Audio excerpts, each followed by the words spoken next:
ሞቷል መባሉ ገርሞኛል እኔ እንዳለው ቆጠር ሰው አልመሰልኩም እንደውም አንዱ ያስገረመኝ ኡራኤል አካባቢ ጉድጓድ የሚቆፍረው ሰውዬ ስለሱ ያነሳበት መንገድ በጣም አዝናንቶኝ ነበር ግንባር ቦታ አግኝቼልሃለሁ ብሎ ነበር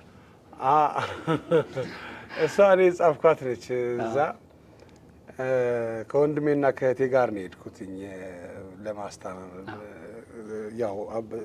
ህንድ ሲባል እንግዲህ ያው ምናቀው ነው ህንድ ሩቅ ይመስላል ከዛ እዛ ሆኖ መጻፍ ነበረብኝ የሆነ ነገር እዛ እንዳለውና ህክምና ለማድረግ እንደሄድኩኝ ማለት ነው እሱን በጣም ተጋኖ ተነገረ እዛ ላይ ደግሞ በሁለተኛው ጊዜ ደግሞ ፖስት ሳደርግ ወሬውን በማጋነኑ አንዱ እኔ ኡራኤል ነው ያደግኩትኝና